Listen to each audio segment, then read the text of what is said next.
And my video is Let's get it. We are live. We are now live. Welcome to a whole nother episode of TalkHvy. Once again, I'm your boy Scoot Burgundy. It's your boy Taj. It's Domira. It's your girl, Just Bread. And it's Scotty. And we have a very, very special guest today. But before we get to our special guest, we have a guest. Talk to him, T Money. Tell the people who you are. Oh, my name is Jataya. I'm from Jersey. I'm 19. And thanks for having me and inviting me. Appreciate it. Yes. So our very, very special guest today, not that you're not special, T Money, is Coleman Hughes is in the building with us today. Jataya, where are you from in New Jersey, by the way? I'm just curious. Newark. I'm from Jersey. Newark. Yeah. You I'm from Montclair, right? From Montclair, yeah. Yeah. All right, Jersey in the house. Jersey stand up. Jersey stand up. No, but we always ask our guests first. It's a common courtesy. How you feeling today? I'm feeling good. I was at the park with a couple of friends for a few hours, which was really nice. And I got some Chick-fil-A. So I'm well fed and I'm ready to go. All right. Let's do it. I mean, before we really start, I gotta say something about Chick-fil-A. I don't trust a chicken spot that don't sell chickens with bones in it. Is it just me? I'm like, why do they only sell boneless chicken? I don't think. Man, they got the best chicken you ever gonna come across, so it doesn't even matter. 100%. That's your grandmama. Your grandmama got the best chicken. So, like, come on now. Don't disrespect grandmas across America. Let's get into it. What you got, man? What y'all got? Go ahead, Scott. Oh, well, just starting off, how was, I just want to get into, like, your life a little bit first. So, what is it like, being a new graduate from college, recent graduate anyway, and, like, how has that been for you? Me personally, I always felt I had one foot in school and 1 foot out of school. Out of high school, originally I went to a music conservatory and I was set on being a jazz musician. I still play, but that was my initial path. And then I made a pivot towards liberal arts education. But I always felt like, I never felt like I was a full-time career student. I felt like I got my work done in order to do what I really want to do outside of school. So unlike for some kids where graduating is like a major transition from one arena of life to another, I personally feel like it's not so much of a huge transition. It's just like I just have more time to devote to, what I want to do and have been doing in my spare time. Okay, thank you. Now I got a follow-up question. A little bit unrelated, but moving into some more heavy things. So recently, we've seen a real spike in racial thing, a lot of racially induced, a lot of racial charged climate in America right now with the advent of social media, with the advent of George Floyd and all that. How do you feel, where do you think the institution, as far as education, the educational institution stands in that? Where do you think their responsibility is as far as the racial climate? What do you mean by that? Like what educational institutions, like high schools? Any. Well, I guess their mission remains the same, which is to be devoted to truth, the pursuit of truth, and nothing else. We reserve colleges as special places where we give professors tenure. They can't be fired because we understand that there's always, at different points in time, pressure to toe a certain line, whether it's pro-government, anti-government, and we want to create a protective sphere around our educational institutions so they can pursue truth without having to cater to the political sensibilities of the time. So I guess the mission of educational institutions, I think, is the same as it was 5-10 years ago and the same as it has always been. Yeah, I want to challenge. I'm sorry, I don't want to keep ask too many questions. I do need to say something about your response, because I feel like you leaving a little bit off the table, because in my opinion, I believe that the school system is partly responsible for the current racial climate that we have. And I think that they have to undo that damage that they've done. How you feel about that? Can you say more? Like, say more about how the schools are responsible? Oh, that's easy. So, if you're familiar with Carter G. Woodson, No. So Carter G. Woodson he's a Black scholar who wrote a book, and he actually created Black History Month, That's Black right. History Actually, Week. I have heard of him. Yeah. He created Black History Week, which expanded into Black History Month. But he wrote a book, more importantly, called The Miseducation of the Negro. And in The Miseducation of the Negro, he outlines exactly how the white institutions played a major role in indoctrinating white supremacy within not only Black people, but white people as well. And that, in my opinion, based on those and more, but that's like the flagship literature for me. It really is profound, and it says a lot about what's going on with these universities. And so my opinion, my question really is, what is your experience with that? And what do you think about that idea? So I guess I wouldn't want to make any broad generalization about American universities, because on the one hand, you have places like Columbia, where I went, which was very, very, very, had a very left-wing and activist bent. Like, there was no lack of Black scholars, no lack of Black students at that particular school and at schools like it.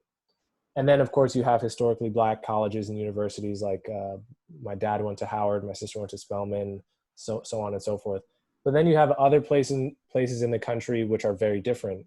I don't have any personal experience with those schools, but I occasionally read about a school that is funded by right-wing Christian evangelicals and has to push certain narratives that are, more right-wing in their bent.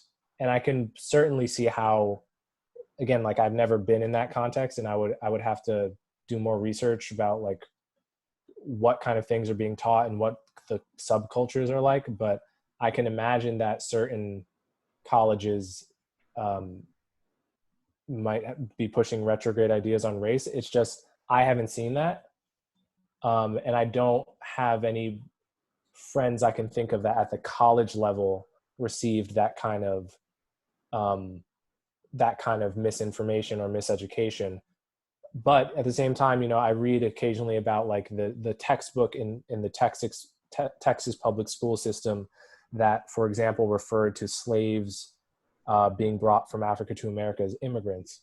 So there are examples of that. Again, personally, I've been raised in spaces where this was largely not a problem, but that's what it seems like to me. So what I want to ask you, Cole, I want to go back to what you said when you first started talking. You said you feel like you always had 1 foot in and 1 foot out of school because you wanted to have time to do what you actually wanted to do. So do you feel like college is needed in order to pursue whatever dreams you may have? Because a lot of us may have dreams, such as myself. You have dreams that you set for yourself, and you feel like school is kind of in the way. But I need to get this done in order to free up that space so I can do what I need to do. So do you feel taking that next step to college is necessary? That's a question I've asked myself a lot. And of course, it doesn't matter now because I did it. But right. Yeah, so like my passions are music and writing. Mm-hmm. And for writing, it definitely helps to have a college degree, because a lot of people won't take you seriously if you're applying for a job at a newspaper or a magazine or a publishing house, and they don't see, a Bachelor of Arts degree from an impressive school. Your resume can potentially go in the trash, even if you're talented. So, yeah, I definitely felt like it was smart from that point of view. On the music side, it doesn't matter so much.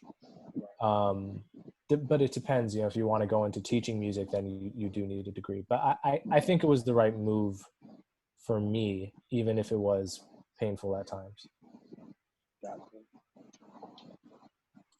I wanted to ask, since you were talking about music, and you are a musician yourself, do you feel like it's fair that the world is putting a lot on our entertainers and musicians to speak up about issues that's going on? Do you think it's their place to talk about, or do you feel as though just let them make music? Or how would you feel as if you was in a position also? To love like being Like, I don't know if you know about the J. Cole situation where people no name and yeah. So how would you feel? Like, do you feel like they need to be talking? Do you need if they're important to the world, or why are we listening? Why do they matter? Why do they voices matter? Yeah, so an artist like J. Cole or No Name, I don't follow No Name as much, but I assume both of them have been speaking and thinking about issues surrounding race and racism, and in J. Cole's case, a variety of other issues like masculinity and a lot of interesting stuff that forms a part of their music. So it would make sense that when the whole culture is thinking about these, that they would lend their voices. I don't like there is a little bit of a trend of people like scouring to see which artists haven't tweeted and assuming that if they don't tweet, that somehow means that they like are a white supremacist or like don't care. Right. I think there's a lot of people. I have to imagine that there's a lot of like celebrities, artists who enjoy doing things privately, so it like feels real and it doesn't feel like it's just for show. And I think in our celebrity culture, we can get a little bit too obsessed with everything having to be public facing. So since we're speaking on music, I have a question musically.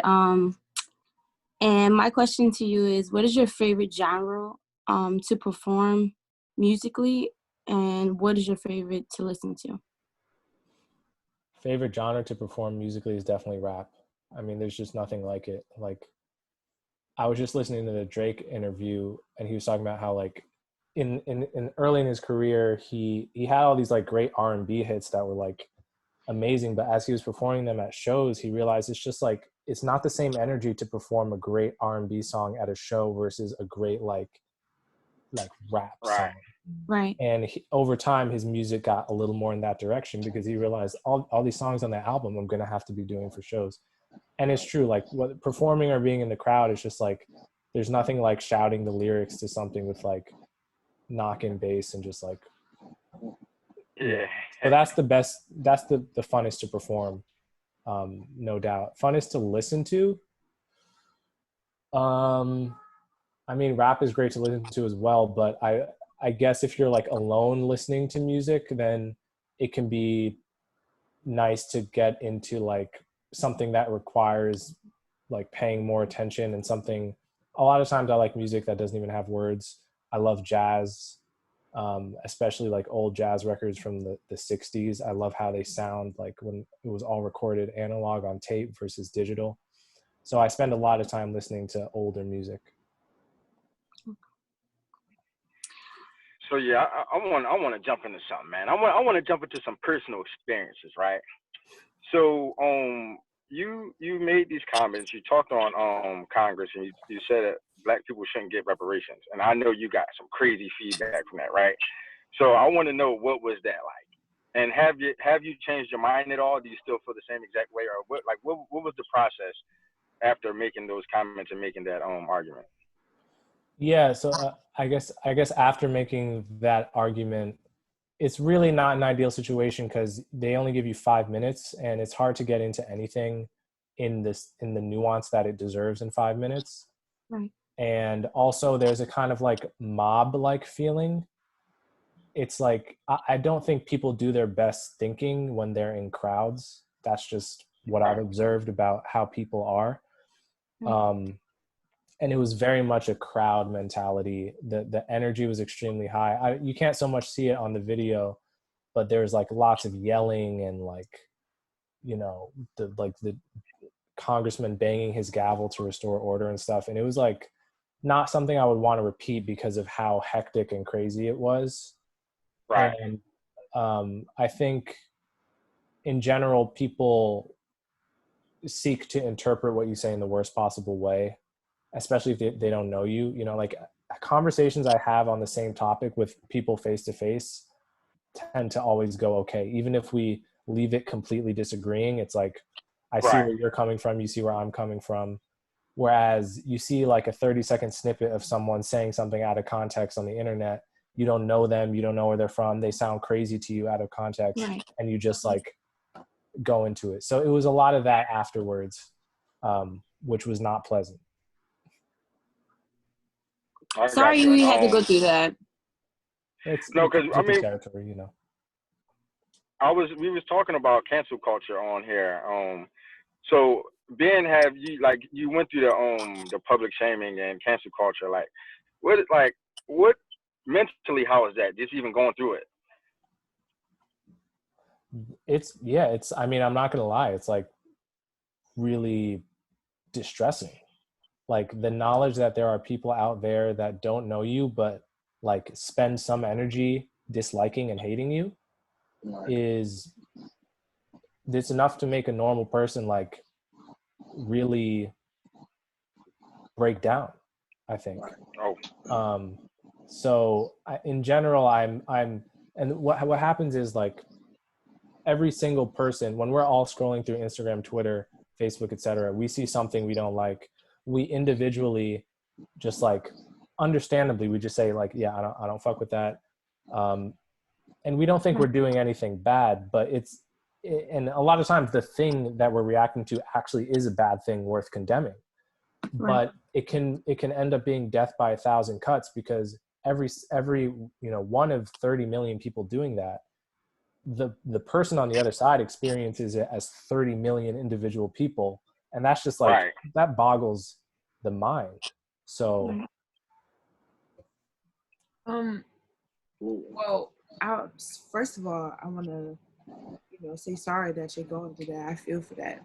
And I think a lot of what you're talking about is people developing their own perspectives without really knowing you or knowing the context of what you're coming from, or at least even being open-minded to try to understand where you're coming from.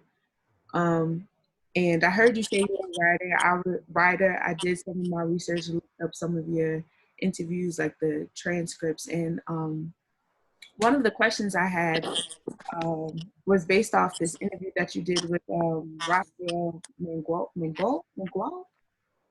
And you had said something about, police officers or police encounters not being purely racial. And I wanted to ask you, why do you think people are so inclined to believe the perspective or the narrative that police officers are racist or agents of white supremacy?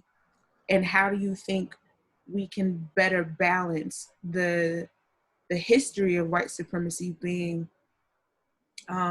implemented within policing and individuals, if you will? Does that make sense? I'm not sure I understand the second part. I think I understand the first part. Okay, answer the first part and then we can revisit. Okay. I would say, well, to begin, there are racist cops. I don't think very few people I think would deny that. And if they do, then they're wrong. So partly the impression is because there is a history of cops being racist. Not all of them. Maybe not even most of them. It depends. Particular departments are worse than others at different times. But there's that reality. But at the same time, there is a way in which the media has misled the public on this issue. And the way that that's happened, especially in the past 8 years, is that every time a Black person gets killed by the cops unarmed, it ends up front and center in my newsfeed, as it should. But every time a white person gets killed, it doesn't end up in my newsfeed at all. So what that does is, over time, it trains me to believe that this kind of thing only happens to white people. And that's what's been happening the past 8 years. And then, you can do research by yourself and discover all the videos of, there's names you may never have heard of, like Dylan Shaver, white kid shot with his hands up, Daniel Shaver, Dylan Noble, this guy, Tony Timpa, who was killed in a very similar way to George Floyd on camera just a few years ago. And so I think, no one knows those names. And it's largely because the national media doesn't elevate those stories. And so people get the impression that it's entirely about race, when I think a better focus would be, why are the police doing this to begin with? It's deeper than race. It's happening to white people as well. So what are the ways in which we can reduce, what are the ways that are backed by evidence that will reduce these unjustified killings? Right. No, I understand. My second question, I guess you kind of answered the second part to my first question, so we can disregard that. But my second question is going back to somebody had mentioned it before about the congressional hearing, and you got a lot of negativity behind that and things of that nature. So I wanted to ask you, what do you feel qualifies a person, if at all, to speak on behalf of a community that's dominated by struggle? I think ultimately no one is qualified to speak on behalf of anyone but themselves. Personally, I've never appointed myself a leader of anyone or anything. And if I think there's something that Black people need, then I'm saying that as my personal individual opinion, that I think I can support with facts and arguments. But I would never claim to speak on someone who is not myself. Mm. And I frankly, I resent when other people do it on my behalf. Nice. Well, thank you for answering my questions. I appreciate it. No problem. I had on a lighter note, it's been really deep lately. What do you do for fun? Any video games, sports, TV shows? What does Coleman Hughes do for fun? Yeah, I definitely watch a lot of TV. I love anime. I love rewatching The Office and Parks and Rec and shows like that. I like new shows that are new to me, but classics. Mm-hmm. I'm watching The Sopranos now. I finished The Wire finally for a couple months ago, stuff like that. Yeah, best show ever. Yeah, it really is. And then in terms of sports, I only like two sports, basketball and ping pong. Okay. And I'll play them whenever I get the chance. Okay. And then that's about it. Well, I realized you was a good man when you saying anime. And that's the only thing I'm You seen that new Baki on Netflix? No, what's it called? Oh, you don't watch that? Oh, no. Nah, he's like a man of culture. What's it called? Yeah, no, sorry. Yeah, I'm cultured. I watch Naruto. Yeah, Naruto, people who don't know, give us your top 3 favorite anime. Samurai Champloo. Yes. Oh. I guess I would say Death Note. Okay. And Naruto Shippuden. You do look like a light boy, you do look like like a light type of boy. A little bit. I got that part of me. Yeah, okay. See, look at Pokemon.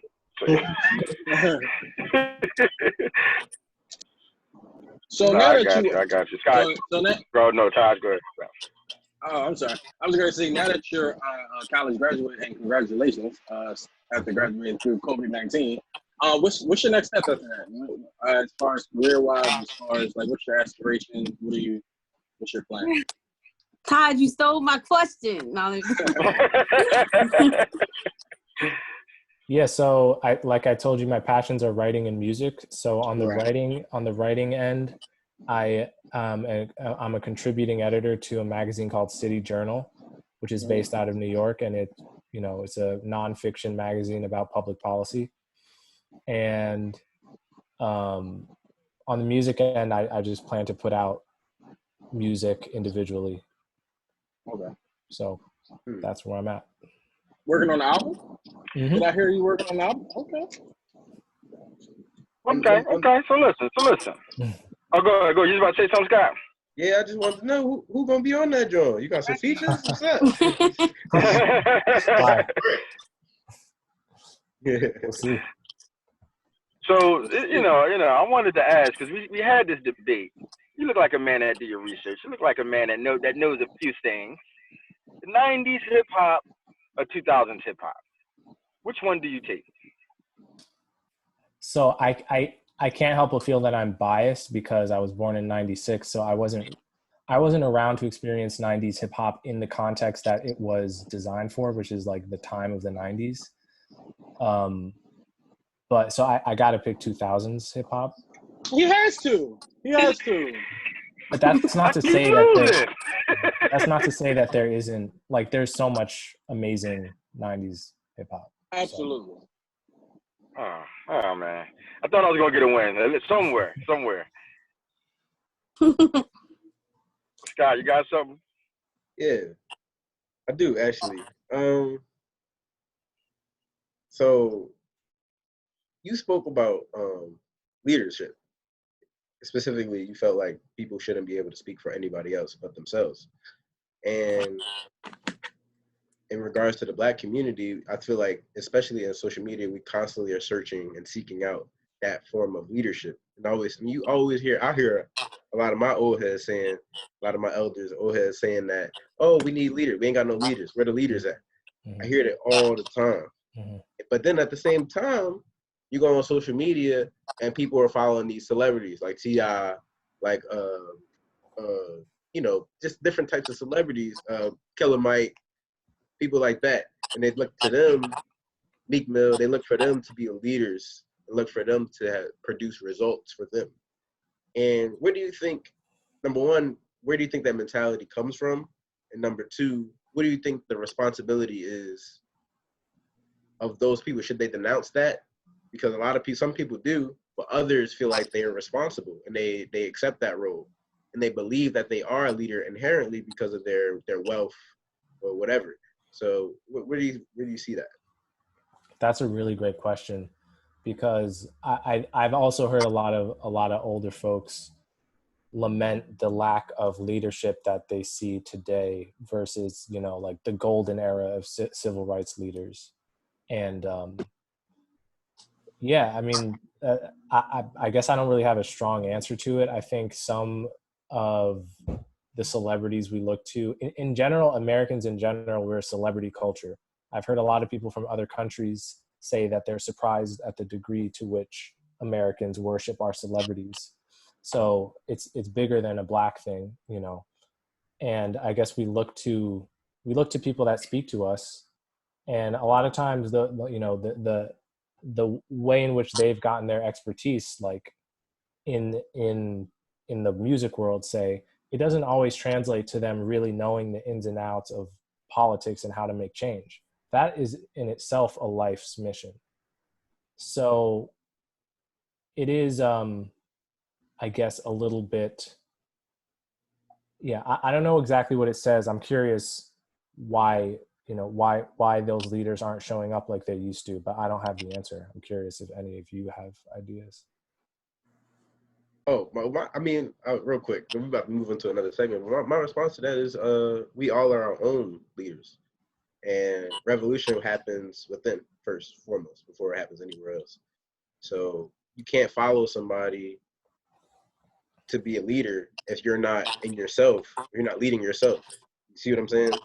A lot of people not formulating their own ideas, their own thoughts. They're not bringing to light different subject matters. They're not diversifying their thoughts, and they stick to one track. They stay closed-minded. They stick to their environment.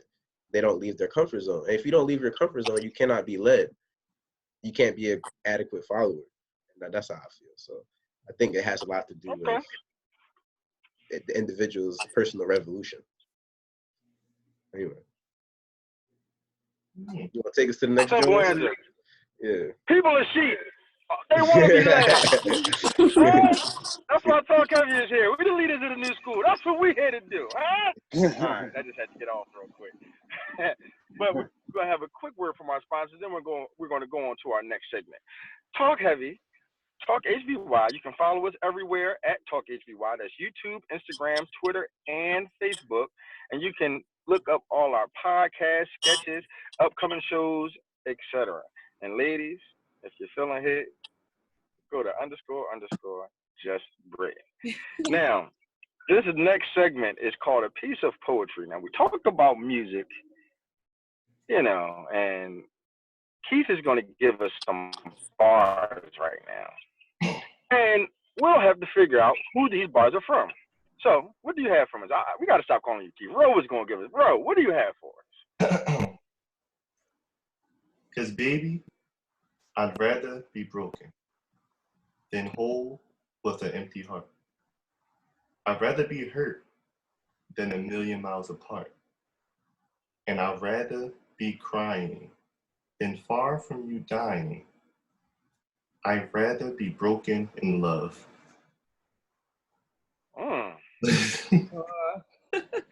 And I gotta give y'all 3 guesses. Well, 3 people. So, August Alsina, Floyd, August Rio. August Rio. Nikki. Nah. I'm gonna say August Alsina. Okay. I'm not sure, but I'm gonna go. I stand tall on August.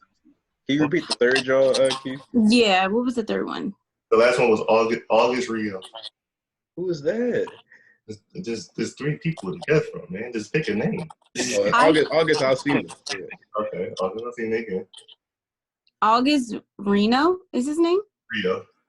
Yeah, Rio. Why'd you have to say daddy like that?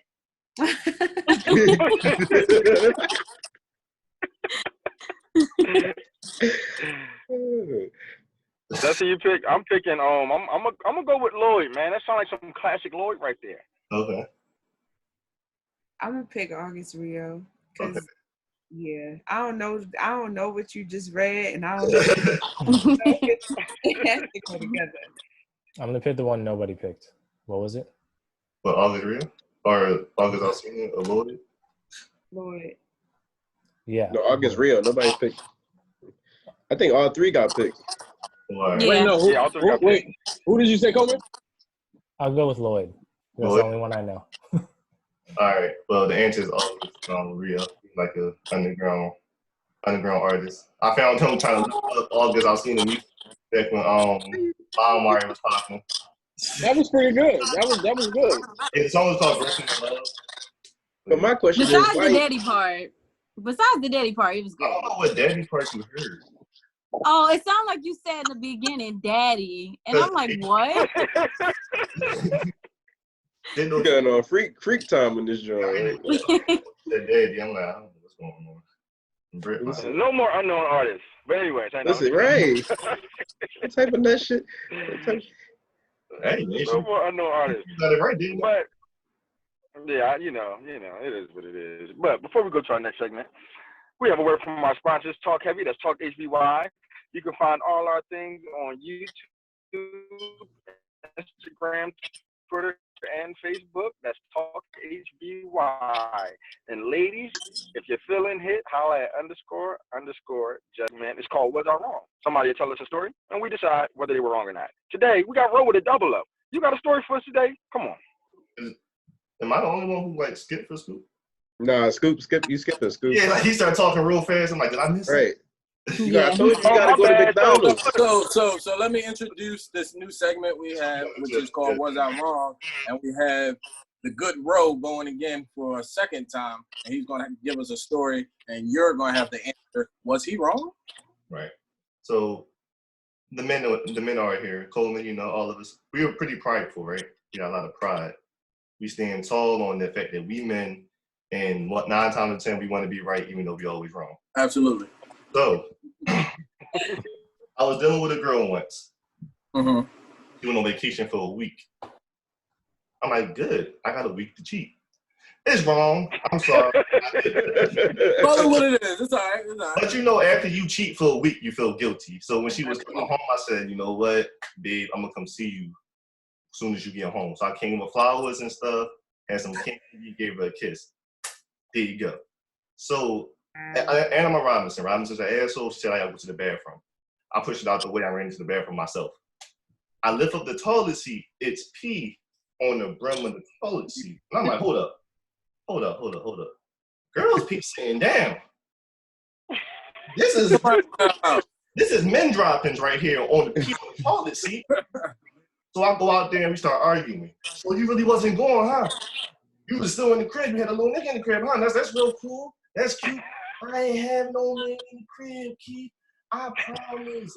I really was going. You seen the pictures. You seen the Instagram stories. Nah, that probably was Photoshop. That probably was last year. I didn't even know you last year. You a liar. She said, you was the last man here. And then when she was saying that, something started going back in my head. I was at her house the night she left. And the night into the morning. And I woke up and went to the bathroom.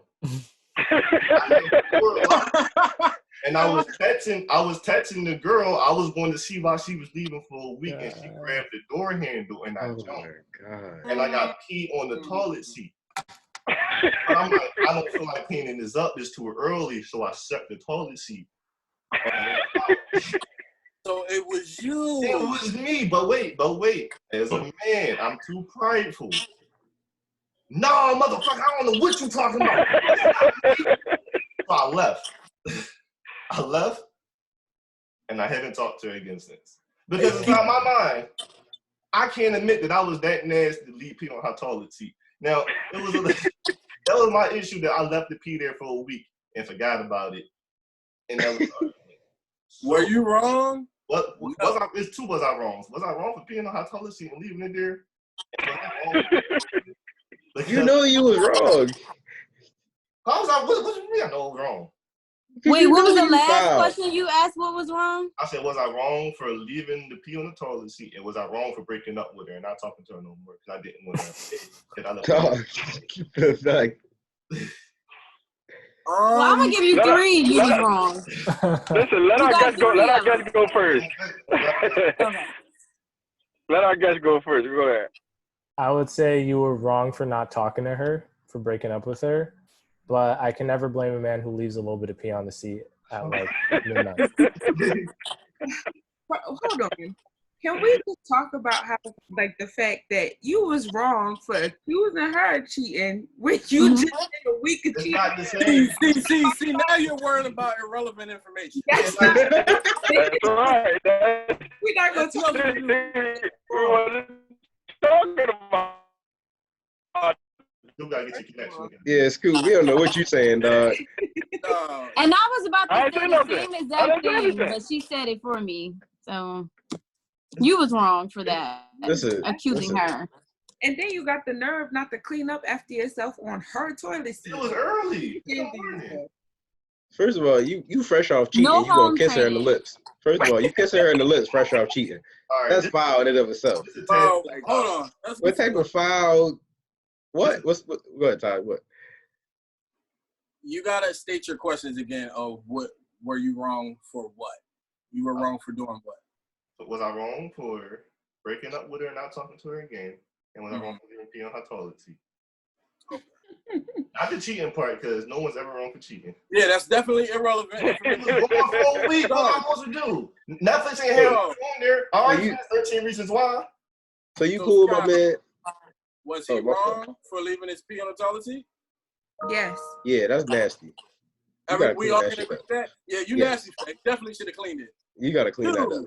I'm going to just go at you, bro. You was wrong for breaking up with her, too. You broke up with her for having a guilty conscience. Let's just call it what it is. All right, maybe a little bit. A little tiny bit. You said a little bit? It wasn't that good. I was more mad about that. Like, it was pee on the toilet, and I forgot it was mine. And I came to her with it. She ain't coming to me with it. She came to me, I was like, all right. Your mom was so corrupt from you cheating, but we're going to forgive you for that. First of all, I feel like it was a whole bad decision in the first place. You wasn't even about to get caught. You didn't even have to break up with the girl. That's what I'm saying. Ooh. Don't got me T-Money. Hold on. Let me ask the guys real quick. Coleman, are you in support of cheating? Even though we all know black men don't cheat, and this is an alternate universe that Keith is talking about. It's not real. That's not reality. You feel me? But in this alternate universe where it's possible for black men to cheat, how do you feel about that, Coleman? You know, honestly, it's not something that I do. Mm-hmm. I've never done it. Right, because black men don't cheat, right? Of course. Yeah. But in an alternate universe where someone were inclined to do that, you know, I think I just got to say, do you? It's like, I don't know. Everyone is different with how they, you know, connect on romance. And You know, I'm not the type to snoop into other people. You know, I don't like get off to judging people who do that. Right. I like that. Good answer. Boy, that's a good answer. Well, I'm gonna judge the shit out you, Keith. That's what I'm gonna do. Cause you foul. I don't think I'm that foul. So Your body, your choice. Can we all come to an agreement that Keith was wrong? Yes. Well, okay. You weren't wrong for peeing on the seat, but you were wrong for not wiping it up. Absolutely. Yeah. Everybody, just like my man said, my man Coleman told us, everybody get a little pee on the seat every once in a while. You know what I mean? But were you wrong for this? Yeah, you was wrong for this. Yeah, you was wrong. I was trying to work with you. You was wrong. You was wrong. You was wrong in two left shoes, man. I wasn't that wrong. Yeah. Hey, man. Yeah. I tried to work with you. Everyone's, So, you know what I mean? Shout out to the girl. One day we need to send her some flowers and a teddy bear because that was out of pocket. You know what I mean? You were out of pocket. TalkHvy owes her now because of your wrong. I'm sorry. I apologize. Yeah, man. And that wraps that up. So, quick word from our sponsors, then we'll go to our next segment. Hate it or love it. But TalkHvy, you can follow us there on YouTube, Instagram, Facebook, and Twitter. And ladies, if you're feeling hit, holla at __ just Brit. Now, this segment is an oldie but goodie. It's called Hate It or Love It. I'm going to tell you a situation. You tell me whether you hate it or love it. No in between, no indifference. Tell me whether you hate it or love it, and then tell us why. Now, there's been a situation going on where they've been uprooting all of these statues. Tear them down, is what they're saying. Do you guys hate it or love it? We're going to start off with our guests and then so on and so forth. I would say hate it because it gives people a false sense that they're making progress when actually they're just tearing up statues. And because even if I agree with the particular statues they're tearing up today, I may not disagree with the statues that they choose to tear down 30 years from now. And if you completely allow it today, then you're going to allow it 30 years from now. Okay, I guess I'll just jump on it real quick. Since I almost disagree, I hate it only because I feel like, just like you said, it's a false sense of progress. If you feel that way in your heart, you would have been done it. Do it when you feel like this. You know, we shouldn't be representing this situation. Don't do it. Oh, we want something. So we're gonna tear these statues down. No, lock up the cops who killed Breonna Taylor. Drop the mic. Go ahead. Me? Oh, yeah.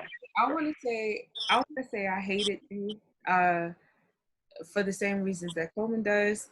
I feel like they should only be taken down after there's genuine and tangible systematic change. Like, I don't care about a statue. I'm going to vandalize it anyway. That's probably how most people think in the first place. So, nah, I hate it. It's symbolic, but it's not authentic. It's crazy because I started off loving it. I was like, yeah, let's go. And then, like, for the same reason I just said, a false sense of like getting somewhere, then I noticed we wasn't really getting nowhere. I'm like, all right, you're just doing it for no reason. Do what we ask you to do. Like, this, if we want to take it down ourselves, we take it down ourselves. But we ask you to do is change the world, like change things that's going on, change the police force and all that stuff. So I hate it too. I hated it as well. I do agree with Coleman. I feel like we're focusing on the wrong thing as a whole system, as a whole government system, everyone. I feel like we should focus on the things that we need to be focusing on about changing the world. So I love it. I'm gonna just be honest. Everybody hates it, so I gotta love it. So I love there you go. I love it because, you know, we are getting rid of a lot of disrespectful people who had statues in our city. Me personally, I live in the city of Philadelphia. Brotherly love and sisterly affection. So with that being said, it was a statue by old Mayor Rizzo. And he was a very racist, and a lot of things went down under his watch that was racist. So I love that he was taken down and he's no longer symbolized in the city. But I also do have to agree with our guest Coleman because it's getting away from the the real problem that's going on. Go lock up these police officers. Let's really get to what's going on. Y'all taking down statues. Y'all making people happy for the moment, just trying to get their minds away from the real shit that's going on. You know what I mean? So, but at the end of the day, I still gotta love it because everybody else hated it. So that's me. For me, I got a strong sense of it's like real ambivalent for me, cause like yeah, y'all see how he tried to do. It's okay. What? No, I really. I have no clue what you just said, but it's cool. It's fine. I love it and hate it. I have my feelings. Yeah. Should have just said that. Go ahead. Listen, I don't even look, Todd. I'm tired of you, Todd. You know that. I'm just tired of you, shit, man. Let's get to the real problem. You talk about these statues. Let's talk about Todd. Huh? I just want you to answer. No, You decided to throw a big word for no reason. No, it's not. That's just the word. That's a part of my vocabulary. It's a part of your lexicon. Just say it. Right. Look, it's part of my lexicon, man. You know what I mean? But go ahead. Say your point. No, but I do have mixed feelings about it because as an individual, I understand different forms of, I guess, success. So that would be a symbolic success in my eyes, right? Changing or taking down a statue and all that, like we were all saying, is very superficial. But even in that, it's like Obama being elected for president. That's what it's akin to me. It's like, even though that's a much bigger scale and much more intense, Obama don't have one piece of legislation for Black people. You feel me? So, but it's symbolic. It's a symbolic victory. It's like, oh, this is amazing. We got a Black man in office. But he doesn't have one piece of legislation for Black people. It is what it is. And when you looking at statues, right? You're taking down these statues that people may not even know who these people are. So in that essence, it's like people didn't even care because they don't even know who they are. So when you take them down, it is in a sense educating them on what this was and kind of waking them up to like, oh, wow, my city allowed this person to be up here for 30, 40 years doing what they did. And I think a lot of that comes from social media, and a lot of that good comes from social media, but also, there's tons of misinformation from social media as well. But that's kind of where I stand on it. It's like, individually, for me, I love it because I already know what it is. Like, I know it's not real. So, like, taking it down is cool for me. It's a victory for me. But for other people, who may think that's a victory, it's not good. It can be detrimental. Okay. I like the Obama slander, but cool. It's not slander. That's not slander. With anything, but hey, it's your. He didn't. That's not slander. That was objective. That's what Obama made Fly can do. Fly. I like the subtle shade, but yeah. But why did you have to use Obama instead of that's what it reminded. Symbolic victories. That was like one of the major symbolic victories for Black people. Okay. Yeah. I see where you were going. It's like muted, Ty. T Money, you still on mute. T Money, you still on mute.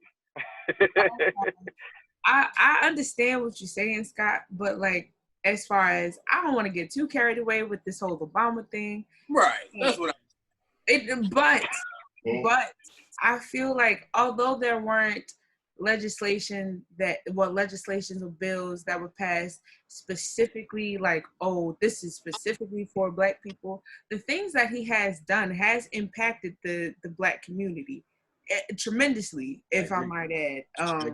So, I mean, let's not totally throw Barack under the bus, because I mean, like, we can't discount. I'm not saying that you are. I'm just saying, statements like that can definitely be misconstrued to audiences like, what you mean. But I just feel like, as far as, okay, with the Affordable Care Act and, the tax cuts where a lot of African Americans received like $1,000 tax cut or something like that. Like, that there were things that impacted us tremendously. I mean, I think he shouldn't have been so secretive about it or low key about it. But like, what else could he do in a white supremacist with a country that's founded in white supremacy? Like, what would you do? How else? He was Harriet Tubman trying, you feel me, trying to stop out. Like, I don't know. I don't know how else to say it. TalkHvy then. I don't know. I can't. The black bourgeoisie. Now we getting into politics. Now I ain't want to do that. Now we about to start talking about the black bourgeoisie. Oh, well, listen. They do a lot. Let's hear what Coleman. And this is Coleman, give us something. Give us something. How do you feel about this conversation? About Obama? I was curious to hear what Scotty was about to say. Okay.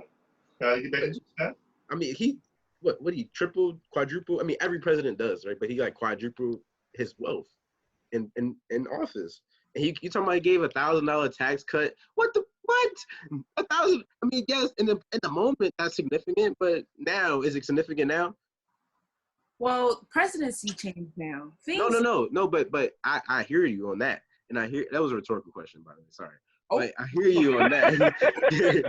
I hear the notion that okay, he did some things and like, but they're all things that are undoable. They're all things that aren't notable or aren't noteworthy enough because they can all be undone. What I'm looking for as a black man is a figure that's really going to try and make lasting change. Things that can't be changed, like things that can't be changed for a long time. That's going to affect me for a long time, positively, as a black person, you know? And I know that, Coleman, you had a conversation about reparations, right? But in a way, not a check per se, but reparations in a way of, you know, healthcare or housing or whatever the case is. Even education. Our education bill sucks. I did a whole research paper on how shitty our education bill is. That education bill is. And it's an extension of one that was in the 90s, the late 90s, but the voucher system is terrible. It promotes segregation in the schools. Like, he supported that. Like, and it's negatively, and it's research done that shows that it's negatively affecting black kids. So I don't know. I feel like it's Can I say one thing? Conversation. Can I say one thing? How are we looking for things to change? When stuff does change, it doesn't do nothing but go back to the same. I agree.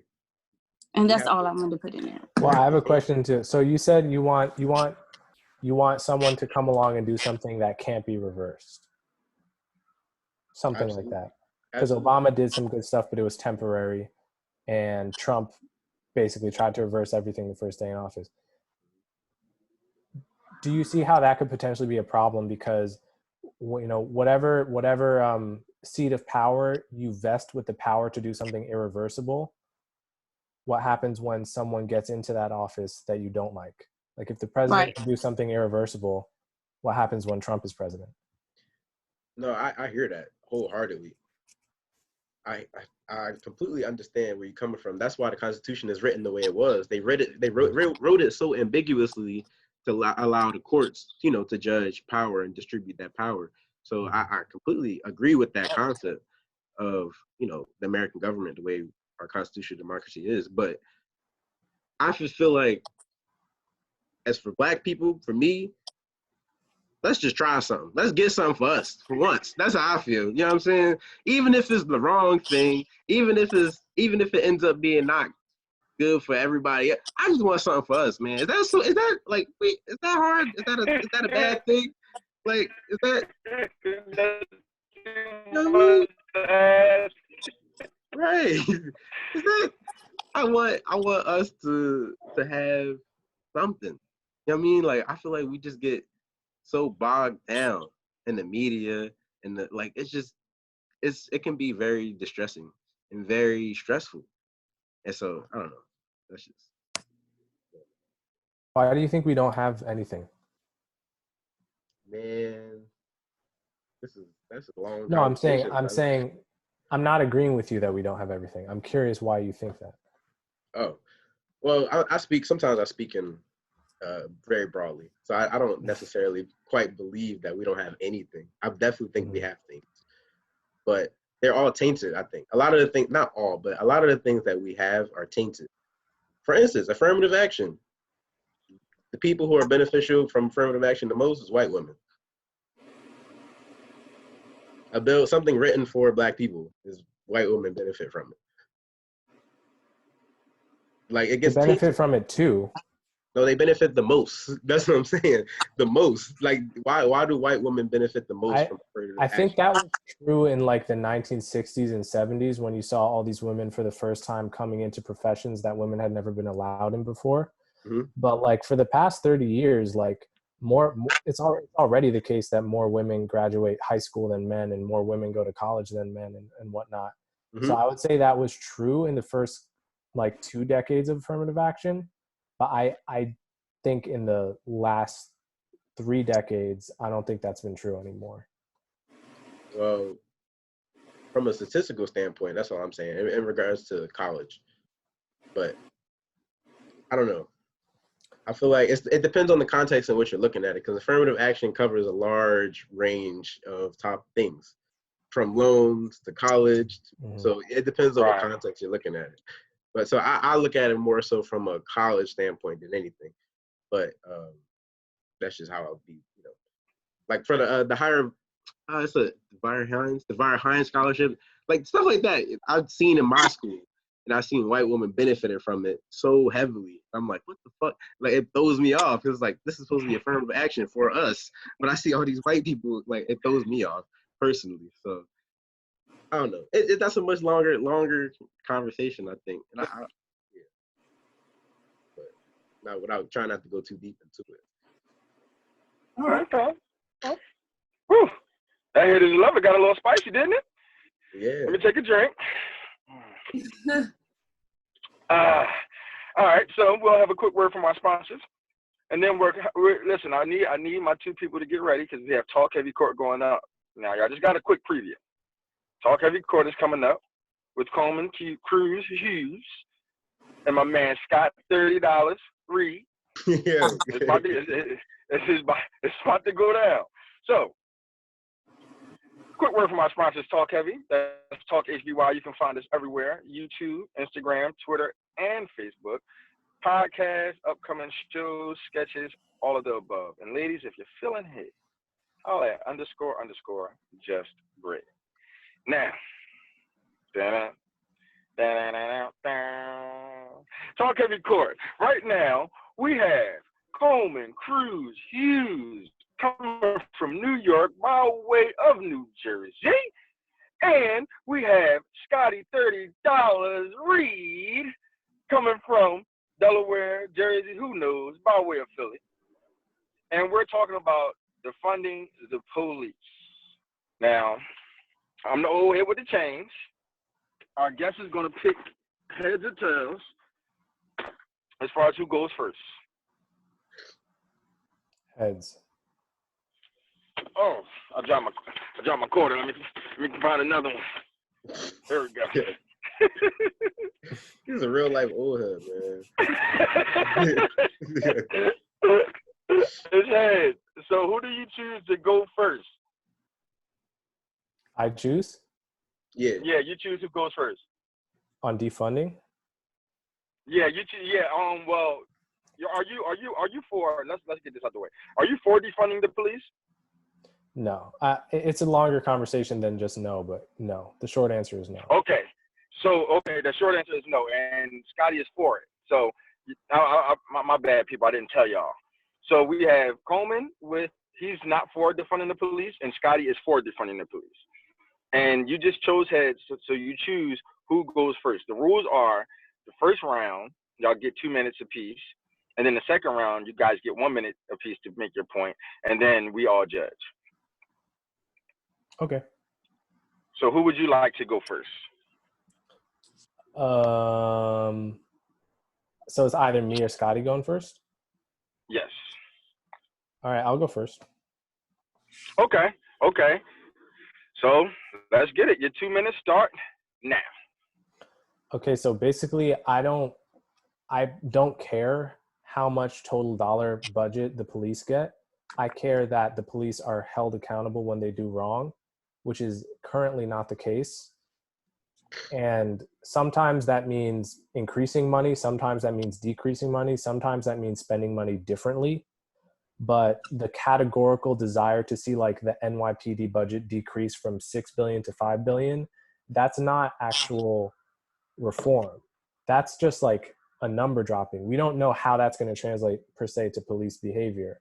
I think actually dismantling the police and replacing it makes much more sense, which is what Camden, New Jersey did. And that had really good results on net. But, you know, for example, if we want police to be trained more, that might require more money, not less. If we want to hire more police so police aren't working like 80-hour shifts like they sometimes do and, you know, being assholes partly because they're tired, that could require a bump in the salary. And there's other things that require a cut, like maybe getting rid of military equipment and whatnot. But it seems like a misplaced focus to focus on the total dollar amount decreasing rather than how we can hold them accountable and reform their behavior. You ain't even need 2 minutes. I got you. So Scott, your rebuttal. What you got? Well, it's not so much a rebuttal, but to get started, like, I don't necessarily believe in defunding the police because I don't believe in the police. You see what I'm saying? I don't believe in the institution of policing as it stands today. We all know the history. Well, maybe not, but the history of it deriving from slave patrols and how enforcing Jim Crow laws is the literal roots of policing. And understanding that and understanding that they haven't necessarily changed the policies and the mentality enough to really accommodate for the Black community is, you know, it's disheartening. And you can't really be policed and spend hundreds of millions of dollars, a large percentage. Most cities spend most of their budget on policing. So in that instance, I do definitely believe that we should put more money into schooling and healthcare and housing for the people rather than policing the people. Because the necessity for the police will go down. The more educated, the more healthy, the more opportunities there are for people. You see what I'm saying? You won't have to police people as much if you develop a better society. And that's where my obviously the necessity for police is always going to be there, and there will always be people, deviants, I guess, in society who you need to have police for. But implementing a different system, like Coleman, even something Coleman alluded to, is very important. And I think that something that's ran by us and that's for us is very necessary.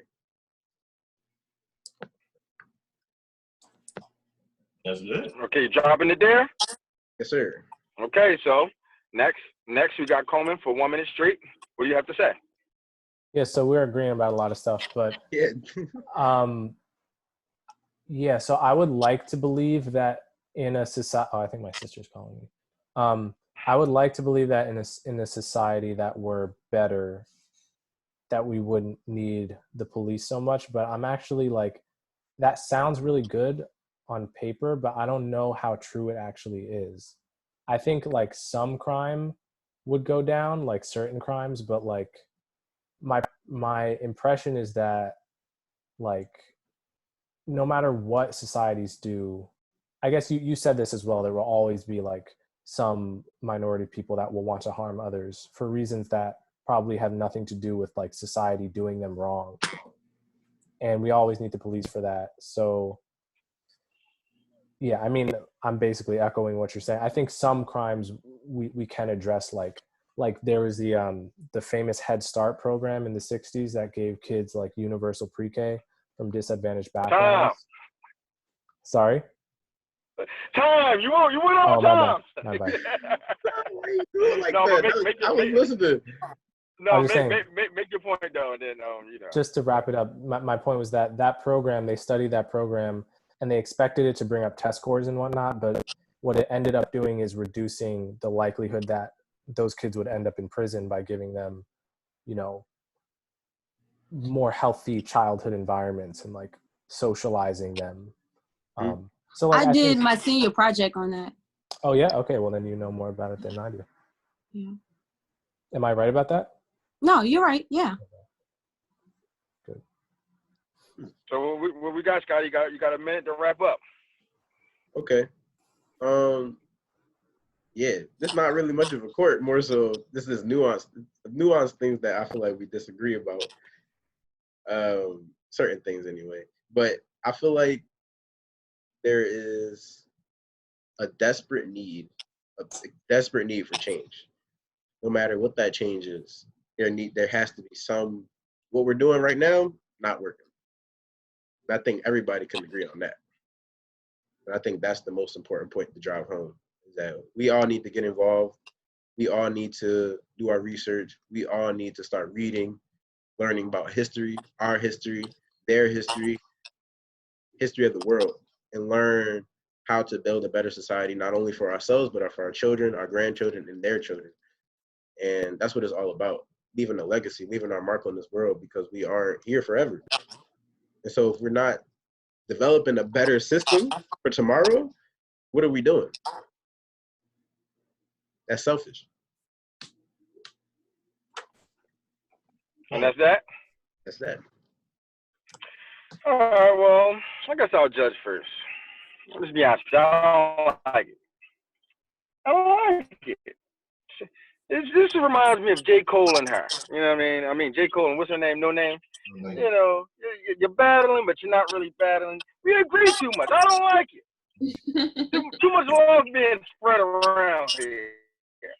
You know what I'm saying? We talk about, oh, I agree with him. Oh, I agree with him. Oh, you have a great point. No, I don't know who to choose in this one now. I just don't know. You know what I mean? So what I'm gonna do is I'm gonna go with Scotty, just because I'm mad I don't have that. Well, Scoop is breaking up a lot. Our Scoop is breaking up. But I think he said he went with Scotty. Yeah, I think so too. But I broke up. Yeah, so you gotta but Just let Todd explain. So I think Scoop was breaking up, but like he said, he went with Scotty. And on my end, honestly, I gotta go with the guest of the show. I gotta go with Coleman. But y'all agreed. It was similar. Y'all agreed with each other a lot. This wasn't the typical TalkHvy courtroom. You know what I'm saying? Because y'all agreed too much. But I agree with both of y'all. But I'm going with the guest. I'm going with Coleman. I think y'all missing. Hater, Todd. I think y'all missing the point. I think y'all missing the point. Scoop and Todd. Mm-hmm. Coleman smoked Scotty. And See, I didn't want to go out all the way far on Scott. You heard how his face was when Coleman started spitting that real life stuff, and this guy was like, "Well, you know, I kind of agree with you. You're pretty awesome. Like, Scotty got smoked. He got smoked like a Lucy, maybe two. We'll call you Newport Scott. You don't get out. I'm going to Yo." I'm gonna go with Coleman on this. I like every point that he said. Even with the point when he was talking about the children and them using testing to determine like whether their childhood is like I said I did a project on that in school, to prison to pipeline, where they take their test scores and they take kids' test scores, they test them, and it determines whether they're going to be in prison or they're going to like finish school and things in that matter. Scotty, I feel like you didn't go hard as you did when we was talking about we was going to discuss. Ooh, call him out. Only have 2 minutes. Call him out. Because when we were discussing hold on, Chicken Little, be quiet. Britt is talking. When we discussed this in a meeting, like you was going all in, like, no, I don't think this police that. So I kind of feel like you should have went more, and that's why I'm agreeing with Coleman, because, like you said, he smoked you like a Lucy. it was necessity to go hard. It wasn't there. There was no necessity to do that. I'm going to mute you because you're getting out of line. Mute him in the court. So what do you have to say, our other guests of the show? See, I'm gonna go with Scott. because although I agree with both of you, don't shake your head, Coleman. Also, the reason being is because although I do agree with you, Coleman, that you know, I do agree with Coleman just because I Mute. oh, man, like what's happening? Don't get muted. Oh no, Scoop got that McDonald's. Coleman, Yeah, go ahead. I do agree with Coleman that there needs to be a more efficient system. I don't think that the policing system is adequate enough. But I think defunding the police could be a more feasible approach or more feasible for the country to do rather than just abolish a whole system and then create another one to better police people. So I think defunding can be a step towards the abolishment, which is my end goal. I want to make that clear. But I think, if we defund major cities, police budgeting and things of that nature, then they got, I wouldn't say they have less opportunity to fuck up, but at the end, it kind of sort of sums up what I'm saying. Don't defund the like you said, Coleman, the money of training and things of that nature, like de-escalation and shit like that. But as far as weaponry is concerned, but I think the caveat to that is when you defund things like what they get, like weaponry is concerned, I think there has to be a societal change too, because people got weapons, people got guns, and police officers are human and they bleed just like us. So I feel like it's a whole systematic change that has to happen. And that's why you should have voted for Coleman, because what are y'all going to even put in place? Like y'all saying y'all don't agree with. I mean, y'all agree with defunding the police, but what are you going to put in place of that? There's examples. There's plenty of examples of alternative policing. Right. Oh, my fault. Examples, but I didn't hear you naming it. Oh, wait. Yeah, that's what I'm saying. It. Coleman did. Stop telling me Coleman that there are did. examples. Coleman did You're not everything. Coleman. Coleman did everything. He didn't do nothing. Hold on. Y'all asking me and There's too Scotty. much talking over. Nobody can understand anybody. Oh, I'm sorry. Can I speak? Hold on 1 second. I'm gonna let Brittany talk, and then I'm gonna let you talk. Oh, why? I wasn't asking for. I wasn't saying that for an answer. I was just saying like that's why you should have voted for Coleman, because he explained all of that. And Scotty point, yeah, that's what I was saying. Okay. But I think why Coleman didn't get my vote, no offense to you, but Coleman didn't get my vote because although he gave alternatives, in my head, that's not something that could be implemented right away. Defunding, however, can be. They're already in the process of defunding major city police or law enforcement agencies. Gotcha. That's why my vote is there. It's all about, reasoning, logical, what's more feasible, I think. Yeah, well, I think anything is feasible to me. So shut up, Scotty. I'm supporting you. no, but I appreciate Why you don't that. vote for Scotty? No. Listen. Allow me to explain some alternatives to policing. we don't want to hear it, Scotty. Can we No, talk it's over. It's too late. No, but y'all was asking, so I legitimately want to tell you. It's Yeah, too late. Scotty, be quiet. How you doing? Shut. Listen. Listen. Order. Court is over, Scotty. So guess what? No, you can't. You know what? You see how they do me, Coleman? You see how they do me? See this? I mean, you can't speak no more. I need to go to a new podcast. I think that's because this is ridiculous. I can't even take your beating like a man. Go away. Coleman, how do you feel about your victory here in TalkHvy Court? Well, it feels good. I just went out there. I played my game. Gave it 100%. And that's that. So, a quick word from our sponsors, and we have our last segment of the day, Romance with Ro. So, brought to you by TalkHvy, TalkHvy. You can follow us everywhere and look up our stuff everywhere on YouTube, Instagram, Twitter, and Facebook. That's TalkHvy, podcast, sketches, and upcoming events. And ladies, if you're feeling just a tad bit hit, holla at _ just Brit. Now we have our last segment, Romance with Ro. So Ro, what you got for us today? So guys, I wanted to ask you guys about ass eating. No, honestly, I wanted to talk about how do you feel about dating with someone with a different political view and religion? Could you do it? Is it too much? If you're a Democrat, can you date a Republican? If you're a Christian, could you date a Muslim or a Jewish person? How do y'all feel about this? Let's let her. Guess first. Let's go Coleman first. Coleman, how you feel about it? Well, my girlfriend is of another religion, but she's not like I'm not religious at all. But she comes from a Muslim background, and she's not so.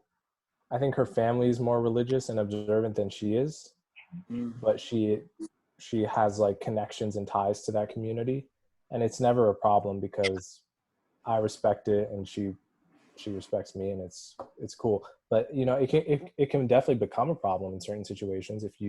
I know a lot of people who know that they want to marry someone of the same religion to them. It's very important to them, so that can definitely be a problem. It's never been a problem for me though. Okay. All right, next. Let's go to our second guest, T Money. First of all, I like the fact that you call me T Money.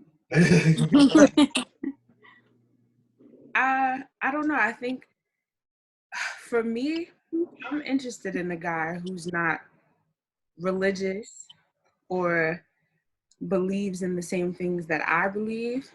And it is challenging because there isn't that foundational understanding of certain things that I find myself having to explain.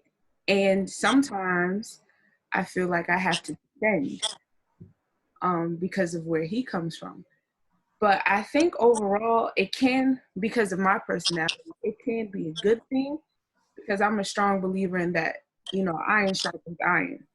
So the fact that you don't believe in what I do, kind of, it allows me to be more grounded because it causes me to question, okay, well, why am I have to explain and really revisit why I believe what I believe. As far as political views, that ain't gonna cut it for me. The same logic don't apply because I don't know. I feel like certain things, if you support certain things, certain people, not gonna name no names, we just can't. We can't get with it. I can't do it, but I don't know. I'm gonna go Taj. How you feel? Me personally, I would prefer someone to have the same religious beliefs as me.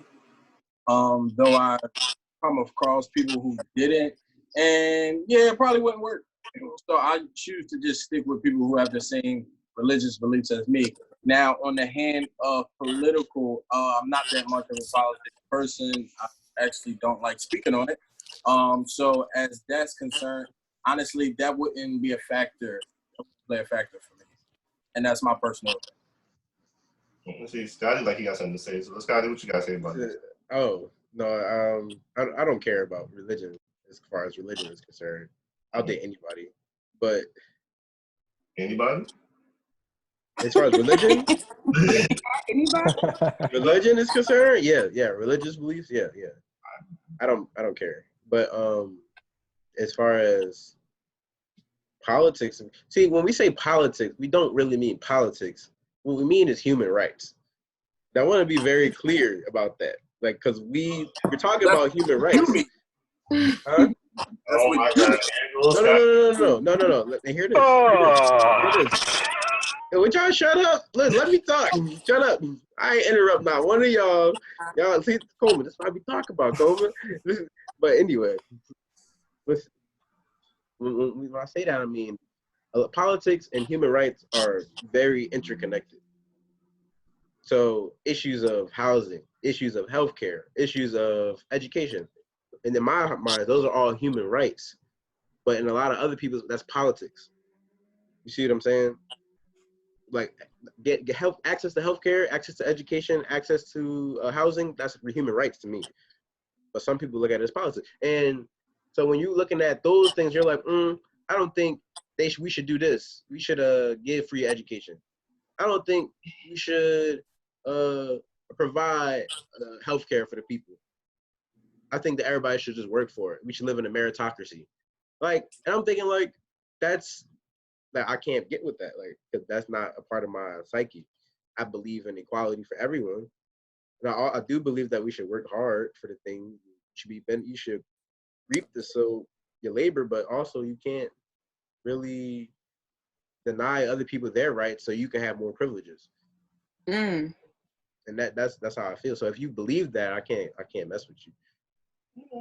So, but I can date a Republican as long as you believe in giving everybody rights, equal rights. You know, and that's where it comes from. Also, Taj, Taj saying you don't speak on politics is a huge problem with why things happen behind our backs and we don't know shit about it. Oh, that's why I said it was my personal opinion. That's why I said it was my personal opinion. Now move right on. I get it. This is my segment. I don't want to hear nothing else about it. Call him out, Scotty. Now I love it. Call him out. I got to pull the card because like that's even your personal opinion or not. It's David Duke's personal opinion that black people are the devil. So what? It's still wrong. Oh, We have 2 more people left. Y'all can kill each other later. Britt, how do you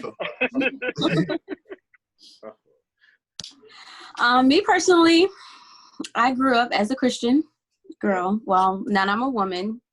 I've been in church all my life, so I don't see myself dating anybody that religion is not as mine. We don't have the same religion. I do believe it could work. It depends on, like T Money said, iron sharpen iron.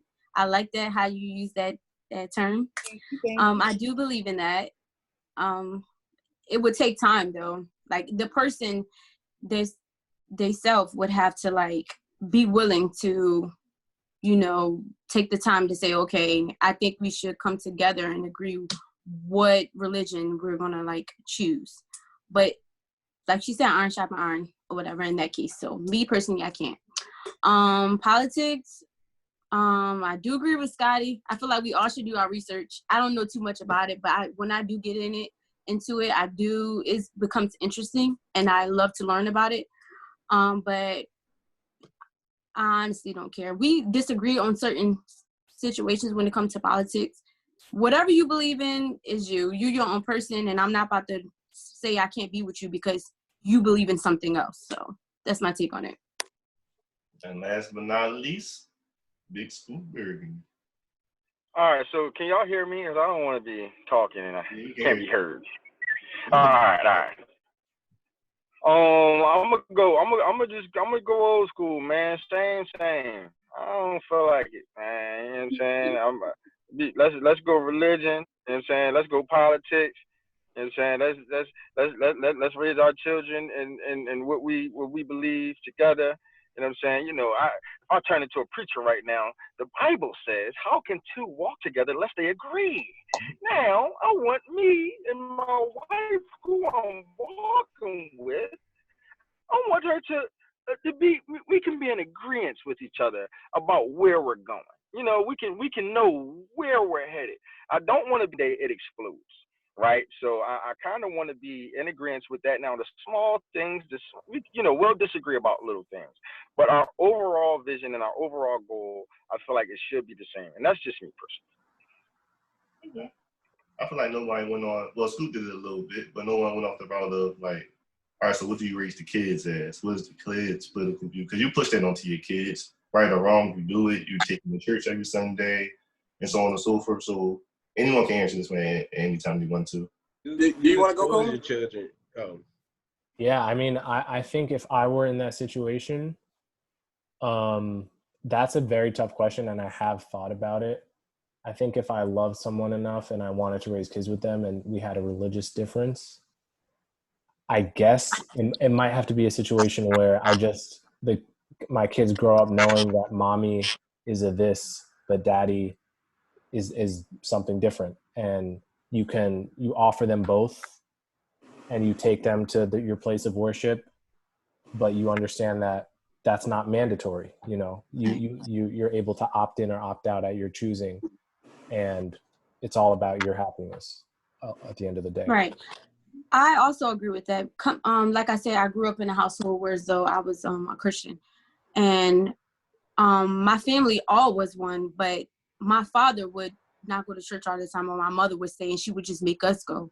That did make me my religion become stronger than what it was, because they like pushed us to go. But I would absolutely, if I was dating someone that we have different religions, I would let my child choose. You know, I would both of us, I feel like as parents, we should like push to teach my child like what the importance of our religion, and let them choose of which one that they want to choose. And me, I mean, go ahead. Oh, I was just saying, I agree with that. Both of you guys. I think exposing your child to both, or whatever religious beliefs you do or don't have, is very important for them to formulate their own opinions and to be free thinkers. I think that's just the biggest thing about children. You teach your child to think for themselves, to be independent thinkers. Right, right. Even And that's very important, yeah. because I didn't grow up like making my own opinion. Like it was like, okay, you're going to do this, so that's what I did. So that's very important. Yeah, I was raised to be an independent thinker, I feel like. And me know. My parents don't. my parents never pushed anything on me. They never forced me to do anything I didn't really want to do. You know? So like they never forced me to go to church. They never forced me to, if I didn't want to do it, I didn't have to do it. And like that, I think that is important. Giving people the opportunity to choose and not feel like you're forced into doing something. Because I feel like that creates somebody that's closed-minded. And I don't want a closed-minded child.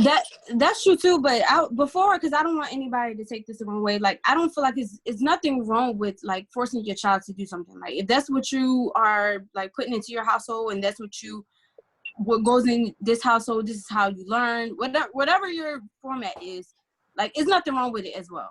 It's nothing wrong with forcing your child to do something. Maybe it can help them in the future. You never know. That's true too. Well, so for me. Go ahead. No, you go ahead. Go ahead.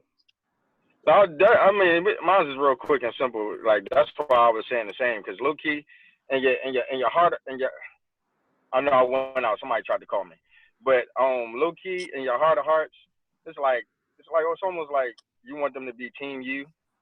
Like I guess it's human nature. You kind of want your child like, come on, I hope they choose my side.